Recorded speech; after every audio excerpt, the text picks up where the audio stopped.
the meeting of the Environment Committee to order.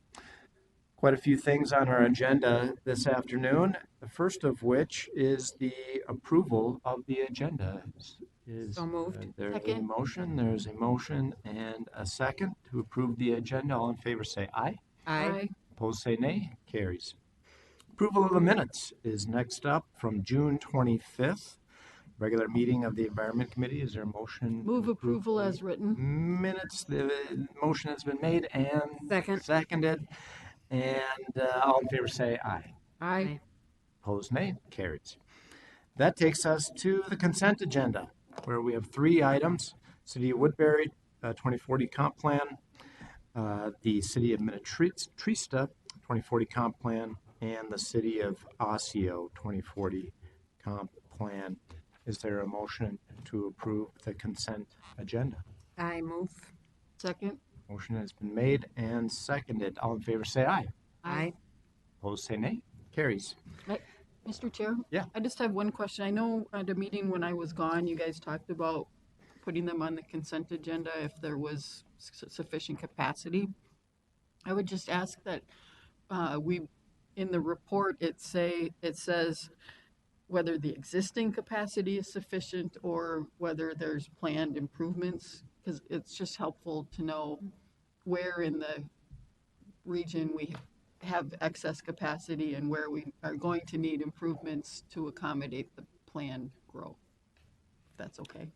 Yeah, we can certainly do that. I see head nodding and agreement.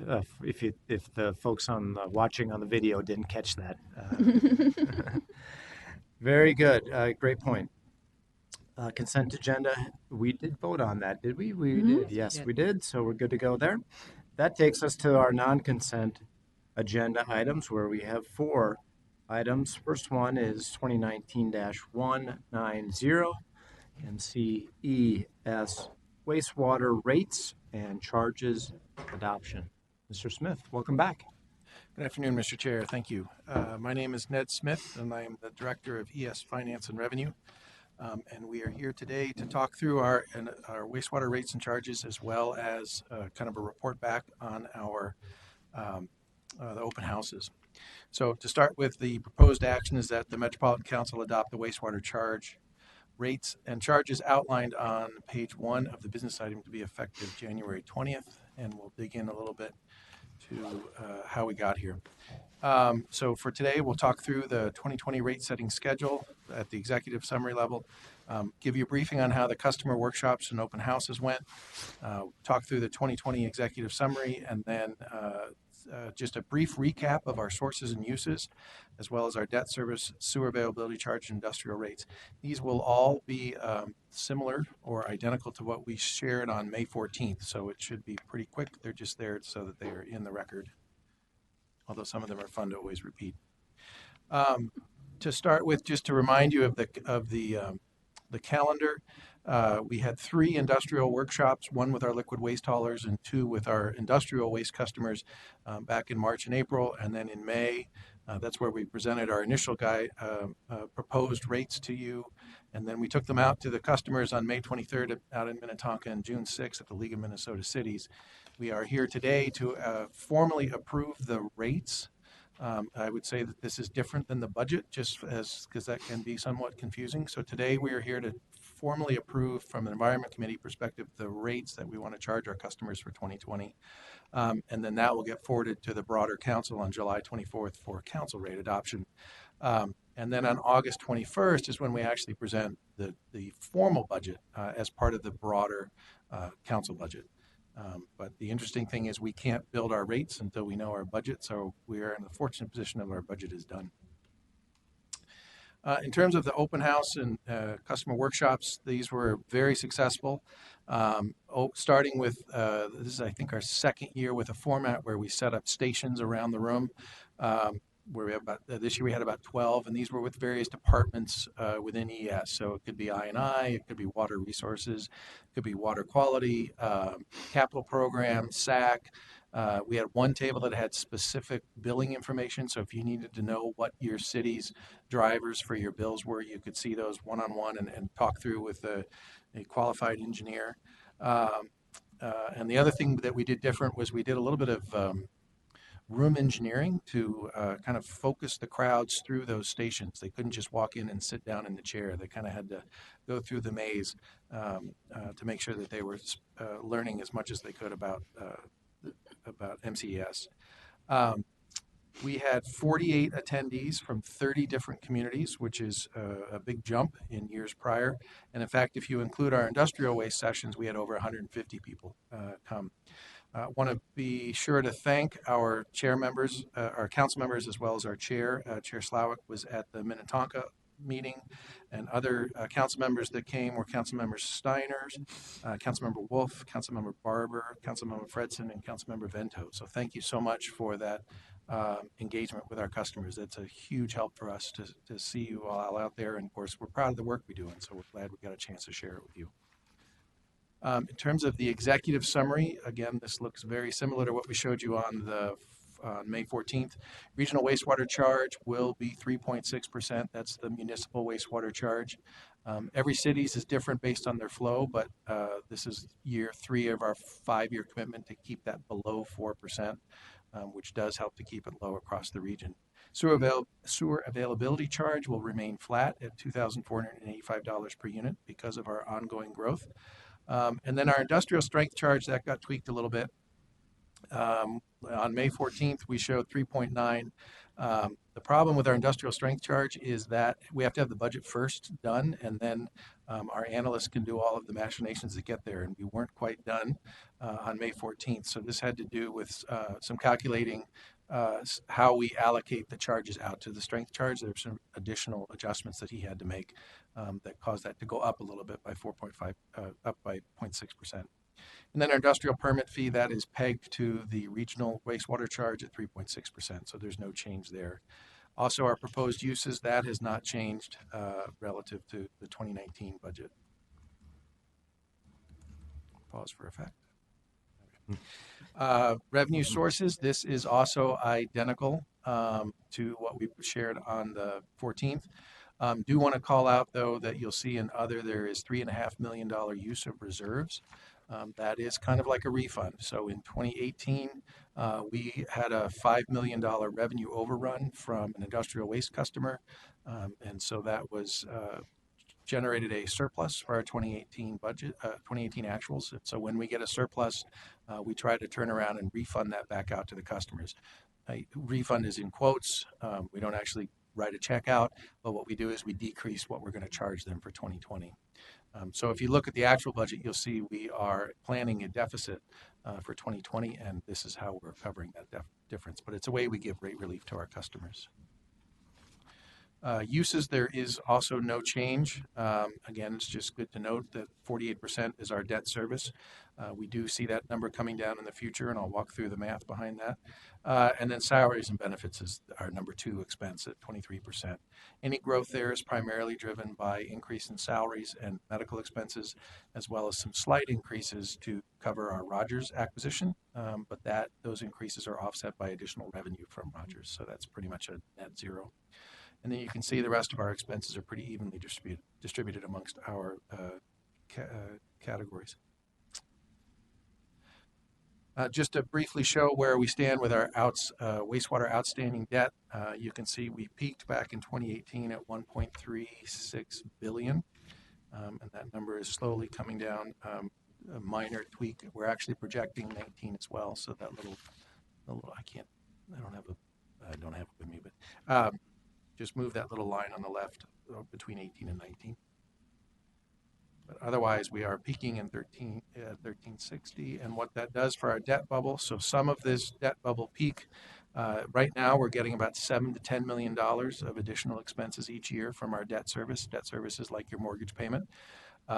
If you're doing math at home and you're noticing that we're promising 4%, 4% of $230 million is only worth about $8 or $9 million. So you can see that our entire rate increase is consumed by our debt bubble each year. So we are being very conservative in how we approach the rest of our planning.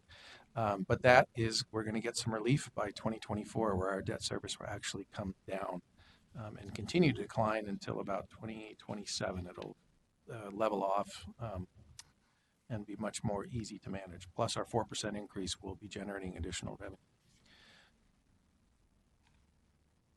This is also the same as May 14th, but I never ever pass up a chance to state that we're 40% less than the national average of our peer agencies. Peer agency defined at 100 MGDs or more. But this is also our latest data. So this is based on the 2017 NACWA survey, which is based on 2016 rates. We've also seen projections, though, up until 2018 and 2019, and we continue to be 40% of the national average. So a wonderful bargain. Historical rate increase, we like to show this too. SAC has been flat since January 1st of 2014 at $2,485. The reason we're able to do that is because our SAC units continue to recover. Even though 2018 looked like a drop, you need to remember that 2017 was a plus 22% over 2016. So if you trend line through there, you'll see it's a continuing positive trend. We're a little shocked actually with year to date through May. Even though our determinations, so that's a request to do an analysis of how many SAC units are due, that's actually down 30%.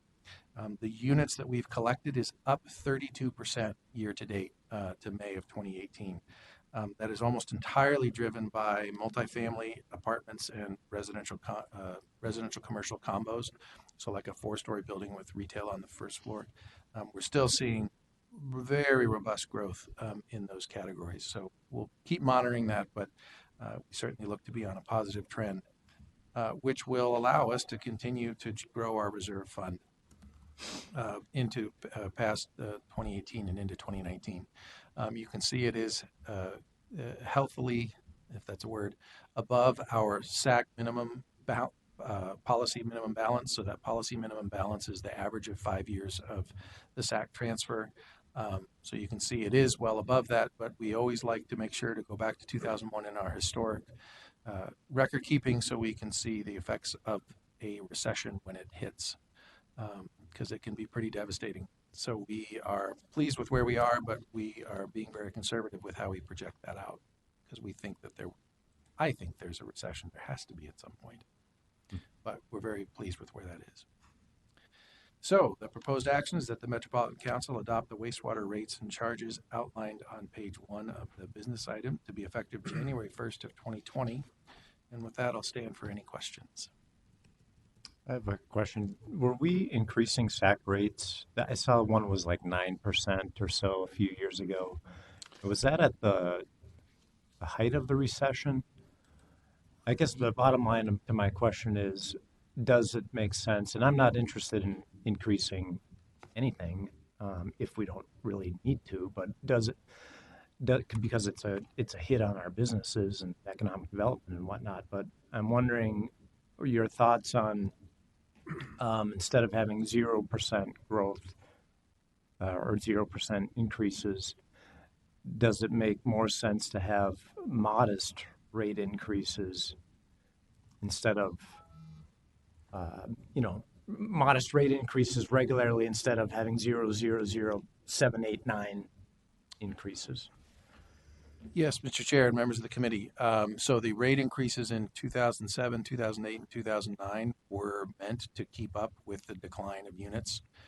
In 2010 is when we started what was called the SAC transfer, which was where we actually used operating funds. We borrowed from operating funds to pay the SAC transfer. We did that for a couple of years, and then the recession ended and development took off, and so we were able to pay back to the operating fund those dollars back. Looking into the future, I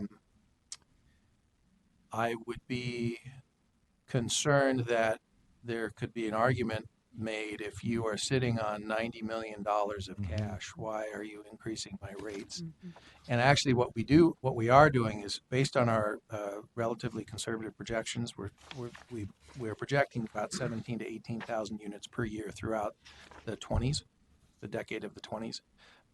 And doing that, we will actually, that will be under collecting, and we will be using that reserve to keep the rate flat at $2,485, but continue to cover our expenses. So we are planning in the next 10 years to be using the reserve to offer rate relief to keep it at $2,485.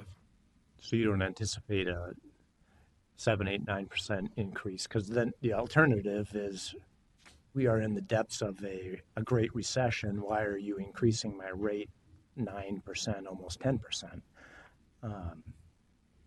So you don't anticipate that type of rate increase moving forward. Mr. Chair, at this Hard to time, say. at this time, if we stay flat at 17,000 units per year, we would not need to increase rates until about 2034. That said, this has sparked a thought that perhaps we should consider what does 10,000 units per year look like, and how would we need to react to that. So we should be doing some scenario planning, and I would be happy to report back on that. I think that'd be great. Questions or thoughts from the committee, please? Thank you, Mr. Chair. Being the voice of history at the council, I just wanted to put a pitch in for maintaining it at 0 and not proactively raising, because we've had a policy of SAC never going down. It can go up or it can stay flat, but we don't go down because we don't want to, penalize people who put stuff in the ground for somebody in the future. And even if you go to the percentage increase one again, back there.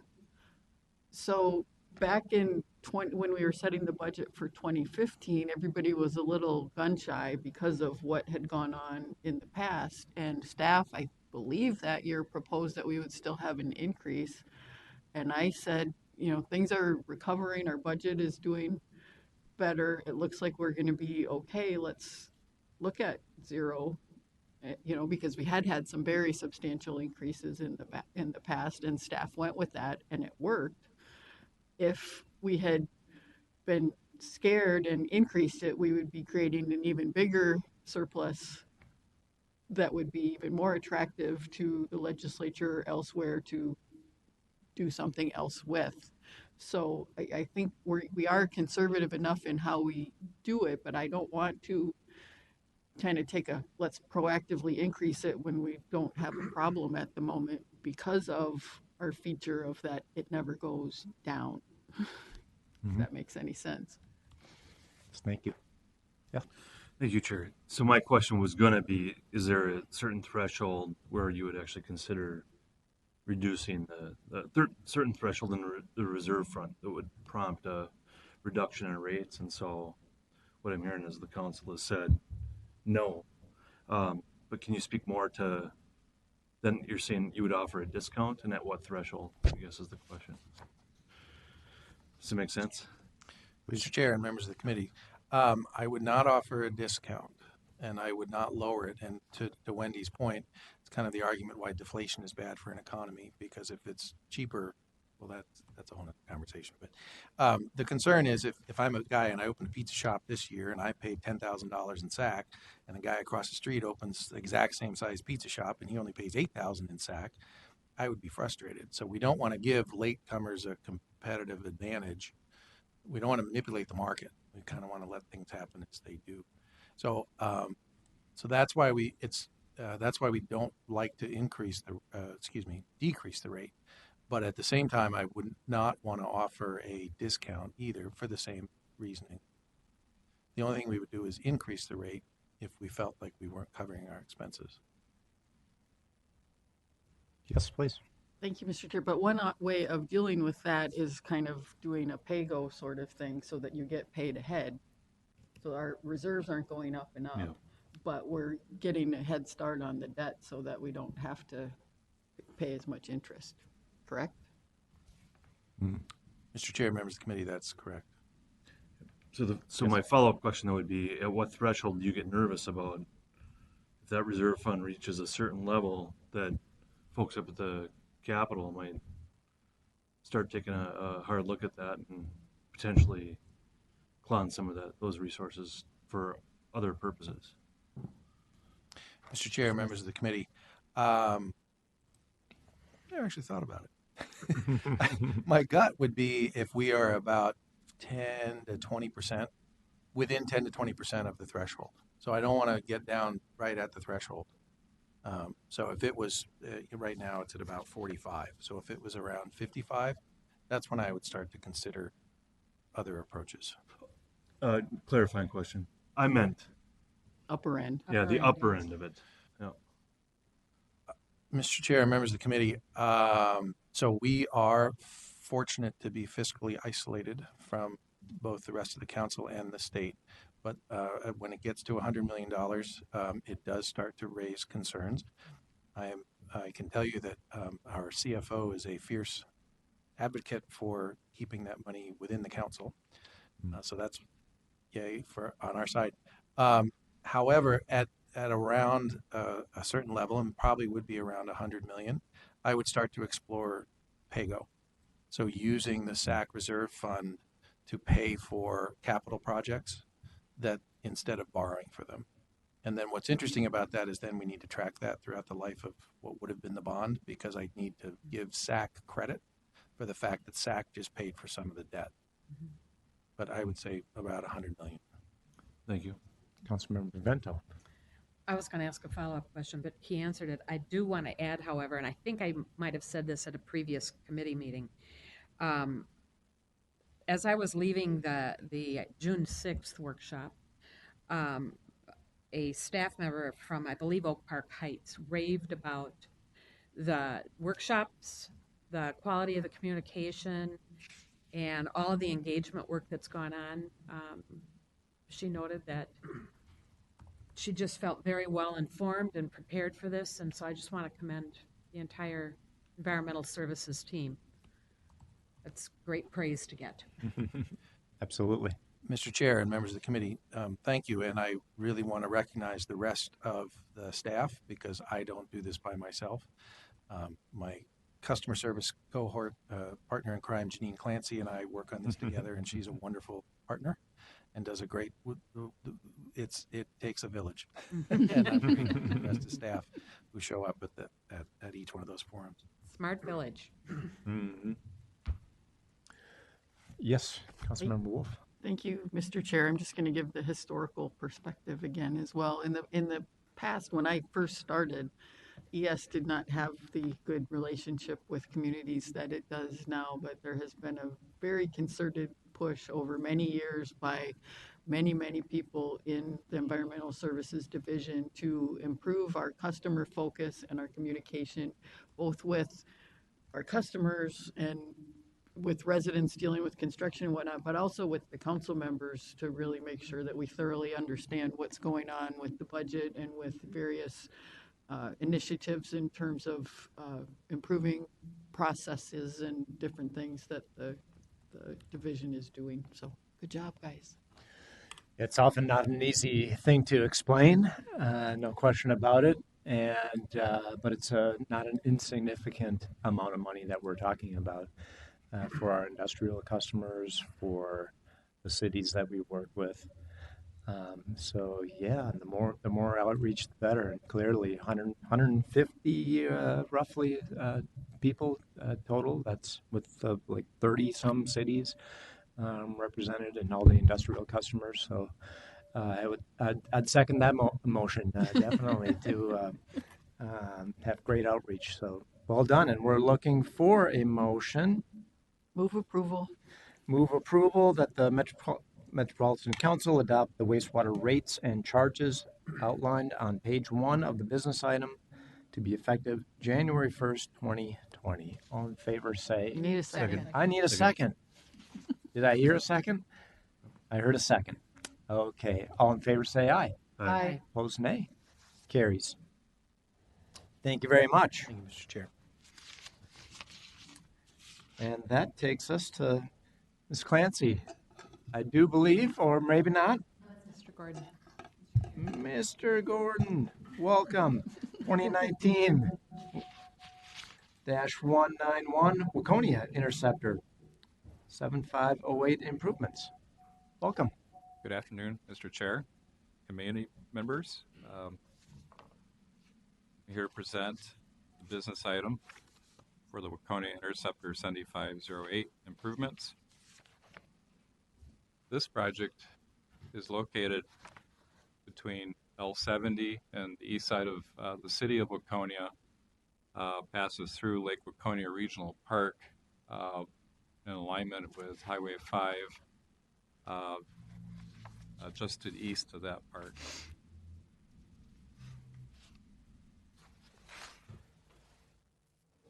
So this force main, originally constructed in 1975, the section we'd like to replace, or actually to parallel in this project, is a 1.7 mile long segment that's along Highway 5 through Lake Waconia Regional Park.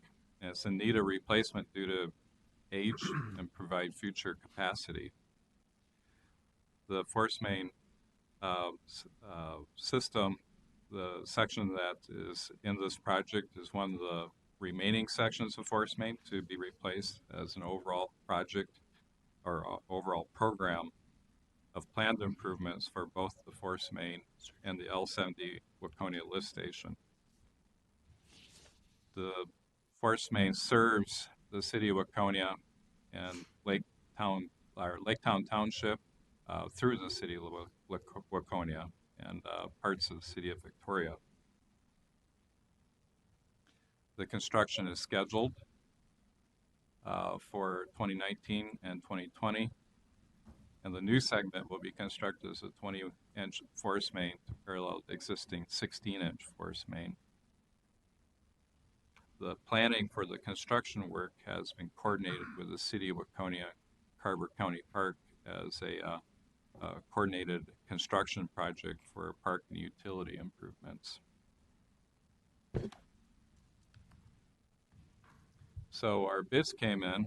Our engineer's estimate was $4,786,492. The bids received for $4,846,946 and $5,343,987. And the low bid received was from Menger Construction.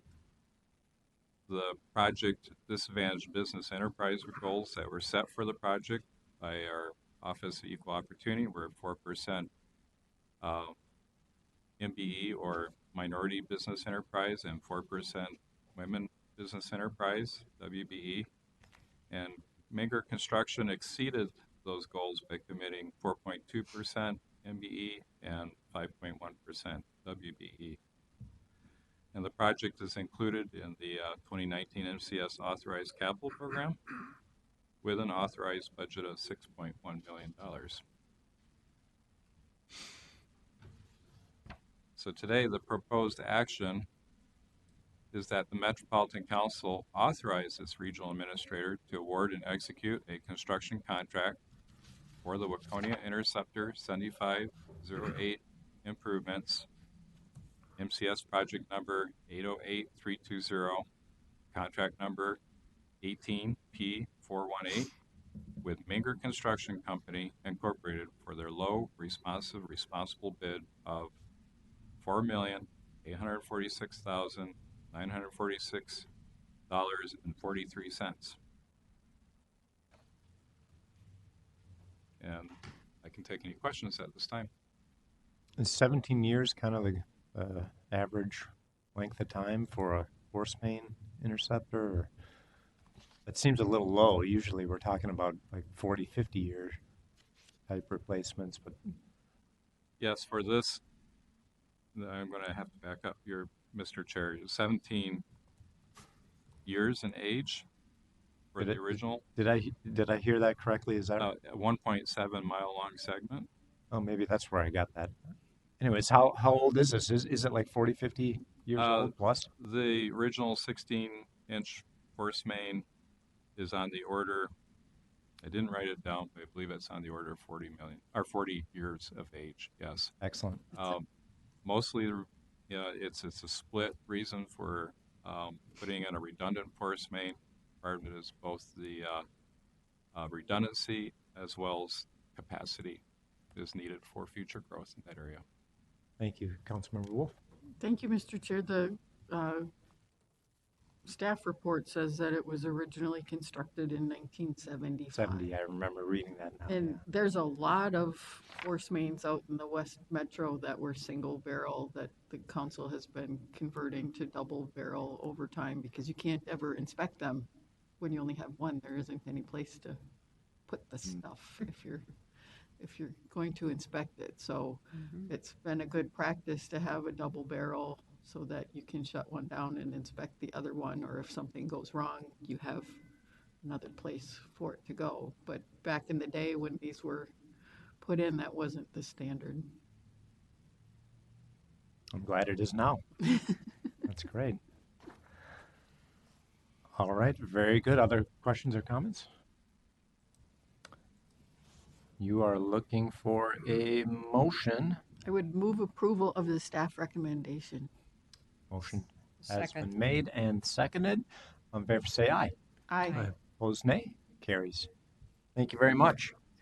And that takes us now to Mr. Davis, I do believe. He's going to talk to us about the 2019-2020 Water Efficiency Grant Program. Sounds exciting. Yes, Welcome. I think it is. Thank you. All right. So yes, I'm here to talk about the 2019-2020, actually extending beyond that, Water Efficiency Grant Program that we are planning on running.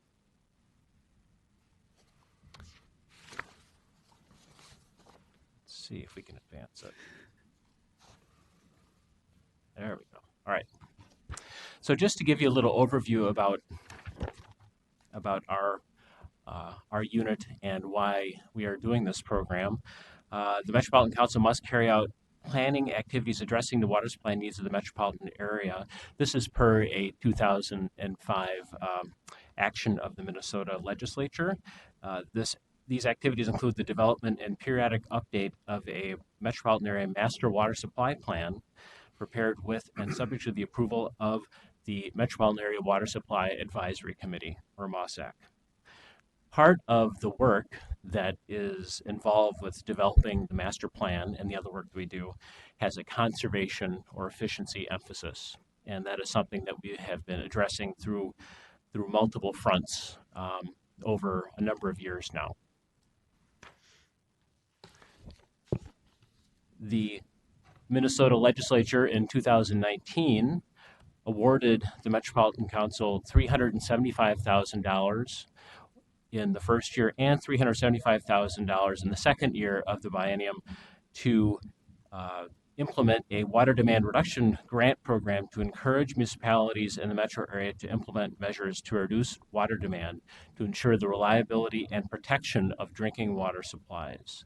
And we're fortunate that the legislature wrote into the language the extension of this program actually beyond the biennium through June 30 of 2022. So it's a 3-year period, which is very good because based on our experience in a previous water efficiency grant program that we ran between 2015 and 2017, it takes communities a little bit of time, of course, to apply, but then to also go to their councils, get approval, sign agreements, market their own grant programs, and get the ball rolling, so to speak.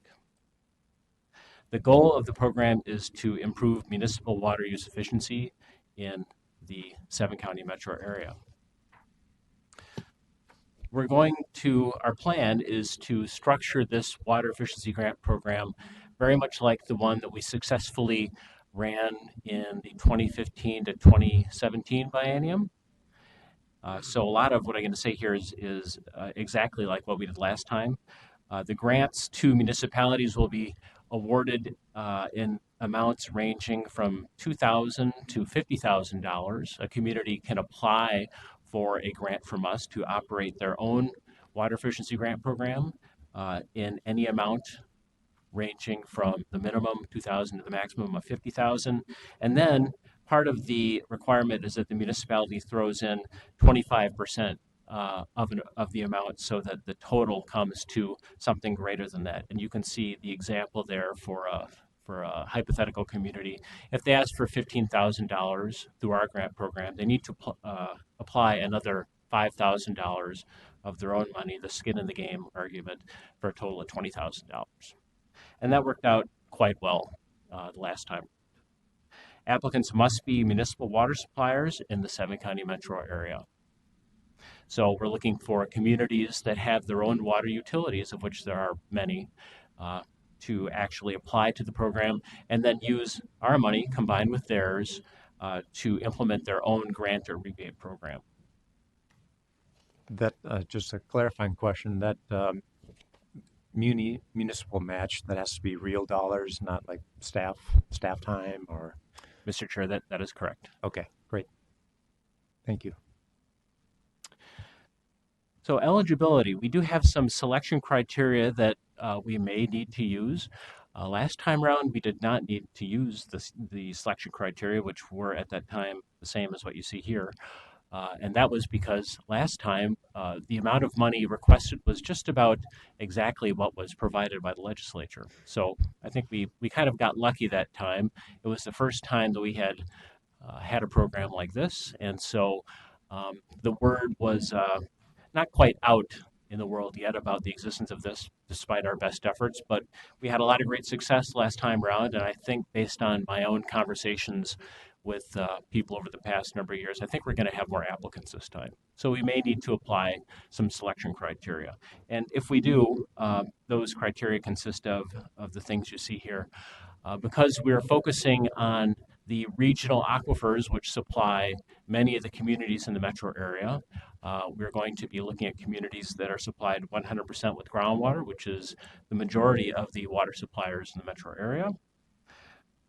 Municipalities with identified water supply issues in their master plan or in the DNR approved local water supply plan will be something that we'll look at, and that can consist of things such as aquifer drawdown in an area, impacts on trout streams, impacts on lakes, groundwater contamination plumes, things like that. The ratio of the peak month to the winter month use in a community is another criteria that we may look at. This is the peaking factor that happens in the summer. This is every community in the metro area has some peaking factor greater than 1, simply because we have winter and just about all the outdoor activities that involve water don't occur. I guess you could. That doesn't include like filling ice skating rinks and things like that. Mm-hmm. We'll also look at the average residential per capita water use, a higher number being something that we would have a little more interest in potentially reducing, and the order in which applications are received and until the grant funds are committed. So we have a number of items that will be included in the program. This is very similar to last time. We use the EPA WaterSense program as a guide for finding devices that are water efficient devices. They've gone through a standardization process and have specifications that they have to meet so that they actually are water efficient devices. Irrigation controllers were very popular last time around. This would be a replacement to an older timer-based type of controller. These WaterSense labeled irrigation controllers there are many different kinds on the market now. There are lots of companies that make them, and they'd be perfect for a day like today, for example, when it rained pretty hard, and it's going to probably rain again. If you had one of these controllers at your house, it would know that it rained, and if you have irrigation scheduled for tomorrow and probably the day after, it will interrupt it and not let it run because you just got your irrigation. So that's a nice and quite popular and quite effective device we found. WaterSense labeled toilets are another very popular device and also a relatively inexpensive one, believe it or not. There are numerous companies that make WaterSense labeled toilets, and they all are rated at 1.26 gallons per flush or less. Lots of choice out there for these. A new one this time around that we didn't have last time are irrigation heads, or what they call spray sprinkler bodies. These are the actual heads that pop up out of the ground when the irrigation system runs. And so something that has been evolving pretty quickly has been the development of these irrigation heads that are pressure reducing. We've probably all seen irrigation systems running and have seen, say, a mist of water kind of floating away from the irrigation heads, right? You can see it on a sunny day especially. So that happens when you have an overpressured irrigation system, which is quite common. They typically are designed to run at a lesser pressure than what the city is providing through the water supply system. And so these new sprinkler bodies have a pressure reducing component built into them, so they actually get the pressure down a little bit, results in larger drops being given out by the irrigation head, which results in less evaporation. And of course, water evaporated is water that's not going on your lawn. So it's a plus, and it's a new thing as far as the specification goes. And once again, we're going to provide the ability to have a WaterSense certified professional do an irrigation system audit of your irrigation system. This involves looking for leaking heads, leaking pipes, and also putting out catch cans, like you see in the image right there, running the irrigation system in different zones and seeing how uniform or non-uniform that water is distributed in your yard, and seeing if there's overspray, on your sidewalk or on your driveway or something like that, and then making fixes to make it more efficient. We didn't have many takers to this last time around, and I think we may have more success now because we have more WaterSense certified professionals doing this now. I think our program, from word of mouth that I've received, has instigated a little more activity by irrigation professionals to get that certification, because they know that this program is something that is coming back. And we have DOE, U.S. Department of Energy, Energy Star labeled clothes washers as another option. This was very popular last time around, and we want to include it again. So just to give you some idea of the kind of numbers that we obtained in the last program that we had, this program was funded with $500,000, so 2/3 of what has been offered this time around.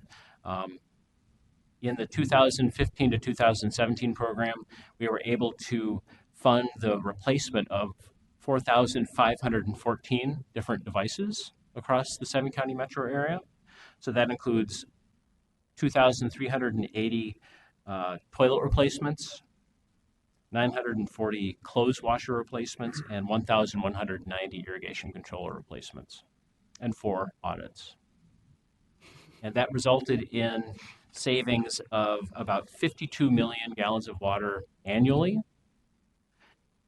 29.7 million from toilets, 18 million from irrigation controllers, and 4.7 million from clothes washers. These are self-reported numbers by the communities. Part of the program involves the communities making an estimate of what the savings are from these devices. And based on what I saw last time, I'm pretty sure that they're lowballing the controller estimates compared with the research that we're doing at the University of Minnesota. So I'm pretty sure that 18 million number you see in the green there for controllers is too small. I wouldn't be surprised if it's double that. But it's difficult to measure those things. People don't oftentimes have, they almost never have separate flow meters on their toilets versus their clothes washers and things like that. So we don't really know. It's an estimate. And once again, the water saved per device. This is again the community self-reported information. You can see here that the toilets and the controllers were anywhere from 12 to 15,000 gallons per year per device. Clothes washers, less, about 4,000. We had some really positive comments that we received from communities in the last program. Can I interrupt? Councilmember Vento has to take off to our meeting at Oak Grove City Council, Dale. but Oakdale, she may want to mention that this is available. And when is the grant program? When does it open? If it is approved, we should have materials on our website within 1 week to 2 weeks. The application and more information. Thank you. Thanks. Thank you. So we had lots of positive comments from communities with this program from multiple cities. These are just 2 different comments from people from the city of Hugo and the city of Plymouth.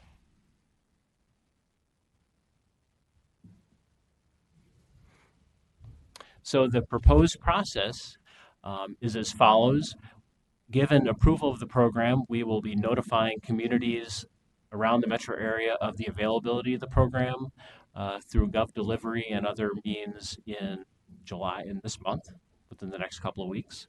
We're looking at an application period between mid-July and the end of September, when we'll be accepting applications. We'll then spend October and November ranking them and awarding the grants at the very beginning of December of 2019, after which communities and the Met Council will enter into a grant agreement, as we did in the previous program. And the communities will start up their individual programs in 2020, which is actually pretty good timing because it's before the irrigation season gets started. Of course, toilets and clothes washing machines, that doesn't apply, but as far as the outdoor use goes, it tends to be good timing. So the proposed action is that the Metropolitan Council approves the process for the water efficiency grants described in attachment A of the business item and authorizes staff to advertise the availability of grant funding and solicit applications. And with that, I would be happy to take some questions. Any questions yeah, please go ahead. Please, Chair.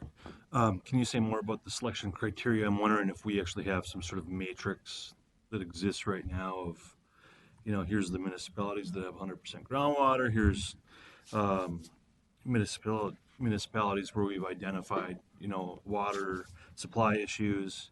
And then can you say more about the outreach? And where I'm going with this is, my assumption it's probably a written communication. I'm wondering if there's actually staff outreach to specific communities that we think would be a really good fit for this or need could really benefit from this. Yeah, Mr. Chair and council members, yes, as far as a matrix goes and selection criteria, we don't have a matrix per se, but we have in our water supply planning unit more than enough information to rank these communities on these criteria and many others that we have or could calculate. The groundwater users, about 3/4 of the population in the metro area uses groundwater as their water source. So by having 100% groundwater source communities as one of the selection criteria, we're already including most of the people. And by doing that, of course, we're including the aquifers, which are shared by all those people in the metro area. As far as the outreach goes, I have been, over the past number of years, collecting lots of names from people who did not participate in the program, who have expressed interest in participating from different communities. Oftentimes it's because they hadn't heard about it, even though they were included, their community was included through Gov Delivery. I'm not quite sure how good that system is for sharing information like that. But I can say that part of the enhanced outreach that was spoken about earlier has, also applies to our unit. We have a number of sub-regional water supply work groups that we convene that meet regularly that consist of water utility staff from different parts of the metro area,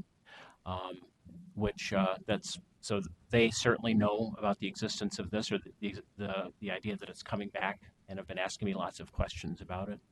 MOSAC itself and the Technical Advisory Committee is another way that we can do that. So we're certainly going to use all those names and all those means to get the word out about it.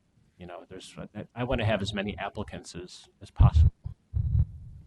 Yeah, another means of getting the word out could be Green Step Cities, making sure the best practice advisor for water conservation is aware of the grant program. I'm not sure who that person is, probably someone at MPCA or I don't know. But also there's a listserv for Green Step coordinators. Now, of course, Green Step is statewide, so it doesn't apply for everybody, but just sending out a message through that listserv can be another effective way to help get the word out. One of the tools in your toolbox to spread the word. Yeah, thank you, Mr. Chair. And I can help with that if you want to more information on how to do that. That would be helpful. Yeah, Okay. I would like that. I'm not a marketing expert by any stretch. I suspect there are a few marketing experts that you work with that can help on that score. Yes, please go ahead. Thanks again. So this is just a follow-up. So and this is probably less relevant to me than other council members just because I represent one city. But I could see a scenario where some of the smaller communities, right, don't have as much staff that to kind of pour over all the potential opportunities for funding that are out there. And if I think council members were informed, here's some communities in your districts that rank relatively high on this list. That so I think that council members could be helpful, along with staff, just being proactive like you are.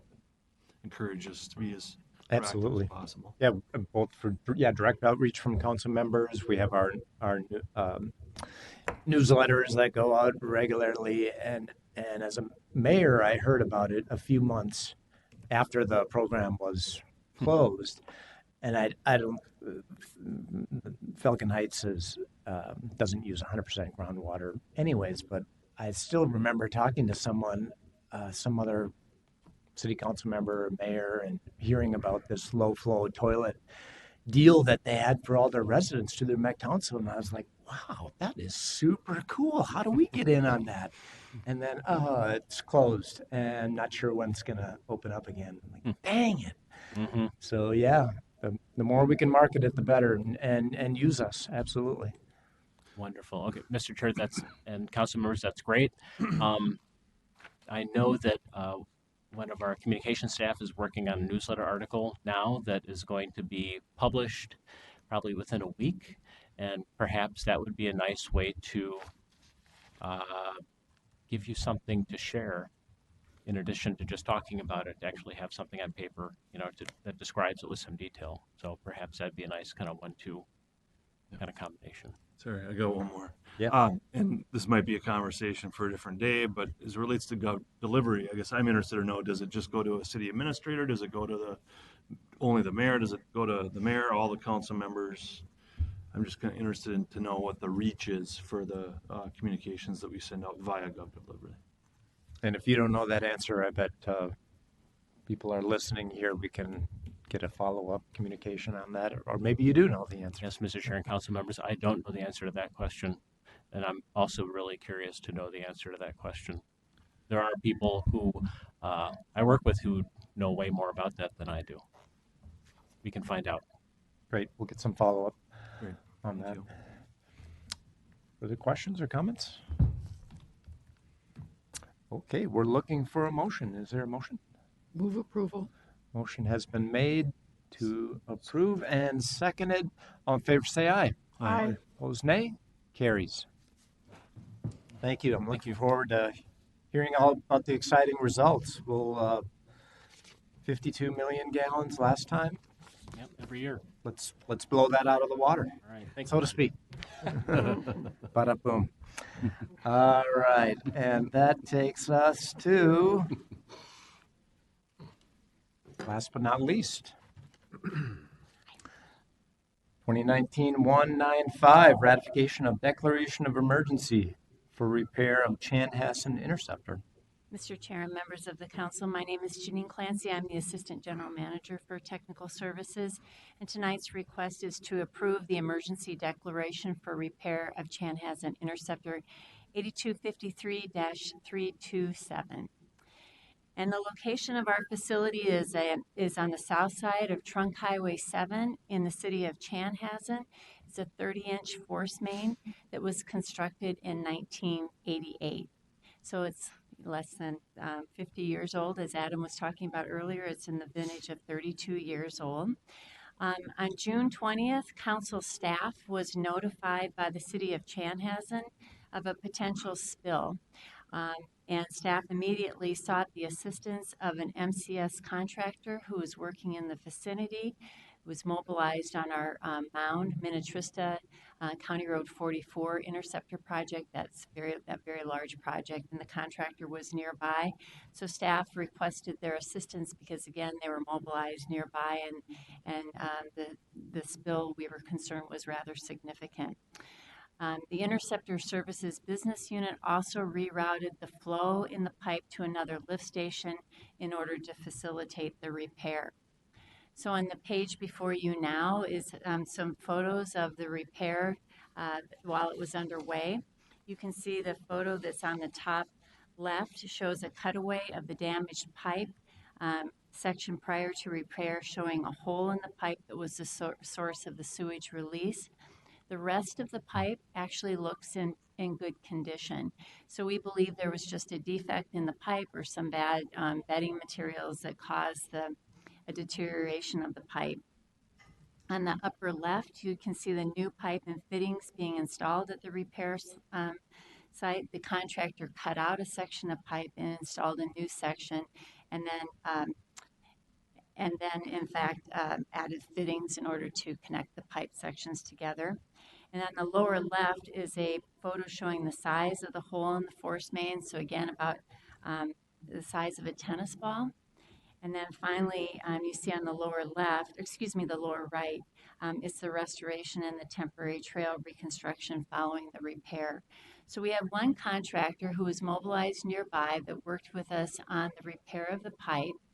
And then I asked that contractor to go back to the job that he was originally hired to do, which is the Mound and Minnetrista project, and we sought the assistance of another contractor who had some flexibility to work with us to remove the impacted soils and to restore the trail so that we could do that and get a gravel surface prior to the 4th of July holiday. This is a very popular trail facility in the city of Chanhassen, and now we're planning to get the asphalt and the bituminous, the paving of the trail underway.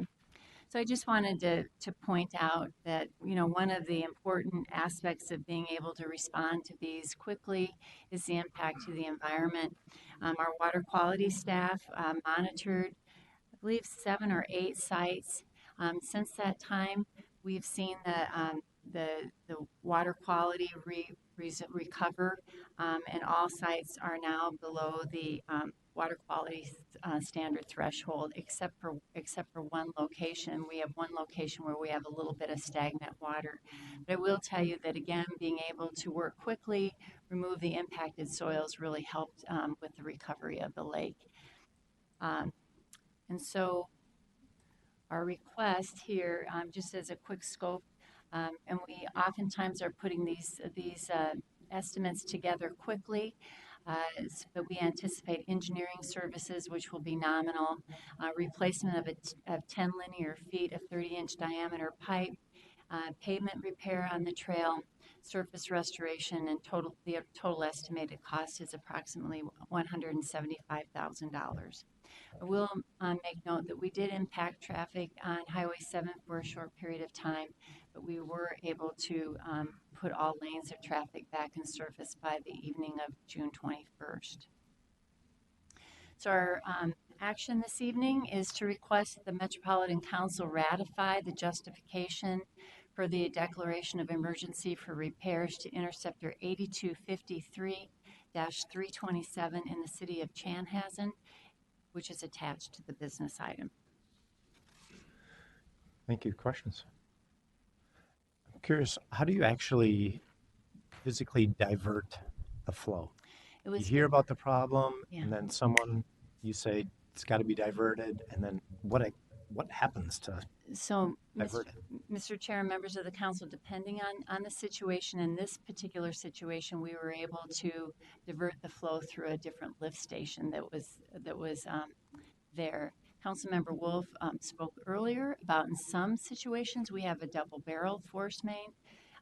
Oftentimes, particularly when our facilities are near a lake or we cross under a lake where we really have some potential of some environmental issues, that makes the challenges presented to us a little bit easier. But in this case, we actually had to reroute through a lift station to a different MCS facility. So the flow is coming into the lift station, and instead of sending it this way, it's diverted sends it that way to a different pipe. That's correct. And it's interesting to think, you talked about bedding material. Maybe one of the causes was just through freeze and thaw, a rock moving around the same place for 30, 40 years. I mean, that could be just one reason. Mr. Chair, members of the council, I Interesting. think sometimes it's very hard to figure out, why when you have a pipe that looks like it's in good condition where you had a defect in one location. And some people have theorized that there was some defects in the rock. Some theorize that it was just a defect in the pipe. So it really is it's hard to tell the exact cause. Mm-hmm. And what about those homes? I'm going off memory here. Was it like 8 homes or something? 8 to 10 homes that were impacted. How do we make them whole? Mr. Chair, members of the council, there were homes that were impacted by the spill, and those homes are our Office of Risk Management is working with those property owners to recover any damage that was caused by the fault of our malfunction of our facility. Thank you. Welcome. Other questions or comments? Is there a motion to approve? Move approval. Second. Motion has been made. All in favor say aye. Aye. Opposed nay? Carries. That takes us to the general manager's report. Sam. Thanks, Sam Paskey, standing in for Lisa Thompson, who is out ill today. She hopes it's a 24-hour illness. If the rest of her family, who has it as well, is saying, we can count on that. So we hope to have her back tomorrow. A couple items that are just reminders, they're in the minutes. There is a National Association of Clean Water Agencies conference in town next week. The work of the Met Council is being showcased quite heavily and rumored to have some awards involved for some of our accomplishments. We're excited to see what that means. And there's an opportunity for council members to attend and participate in the sessions or some of the events. So if anyone who still wants to, you can. Susan Taylor has the details. There's also a tour coming up to see some of the capital projects, interceptor work, and water monitoring work that we do out in the field. That is on the 29th of this month. So that's a great opportunity to see what our staff stay busy at, do so well at. And maybe to that point, the last item was we had the honor yesterday We did. of having Chair Lindstrom here accompany some of our staff, Tyler Winter and Dan Henley, out in the field on the Mississippi River to see what the wastewater function accomplishes. And I don't want to put you on the spot, but It was amazing. You can put me on the spot. So we spent a half day traveling up and down the Mississippi River from St. Paul to Hastings, doing water quality testing at how many spots? 5, 6? There were 5. Yep. 5 spots in a boat. Sometimes they do it from land, but we were in a boat yesterday. And Tyler does this, 42 weeks out of the year, something like that. He is in a boat regularly doing this testing, and we've been doing it for years and years and years. And so the things that we are testing for, I even wrote them down: suspended solids, volatile solids, potassium, magnesium, sodium, phosphorus, nitrogen, chloride, and bacteria. Tyler said basically anything that you would worry about is what we're testing for. And one of the most impressive things, there was a ton of impressive things, but one of the cool things I thought was there's this piece of equipment called a Van Dorn. And if you buy it off the shelf, it kind of looks like an empty bird feeder that you scoop up water in a lake, which doesn't really work well when you are in a river with a heavy current. It probably spins around and just doesn't work quite right. So Tyler kind of MacGyvered this thing and put fins on it and came up with his own way to trigger the mechanism so that it's open until he yanks it when it's a few feet below the water surface, and then it closes. Put some weights on it. He put some ballast on it so that it helps it stay steady. And it was really innovative and cool, and now works well. And so it was great. I learned a ton. It was exciting. It's just exciting to see and learn more about what the council is up to, but just to see the river, to see the way the water looks as it's flowing out of the Metro plant, and it's very blue, and then it comes through the channel, 160 some million gallons is flowing out, and it's pretty crystal clear blue, and then it hits the river, and we described it as chocolate milk. So that was fascinating as well, and it's just great to see the wildlife along the river and the industry that's still along the river. And I learned the other day that there's something like 60% of our agricultural products are transported along the Mississippi River, up or down. So it's a working river, and Tyler said something along the lines of no man or no person ever steps in the same river twice. So it's a constantly changing river. So it was great. Yeah, thanks for the opportunity, and I encourage everybody to do the tour, the opportunity that's coming up on the 29th.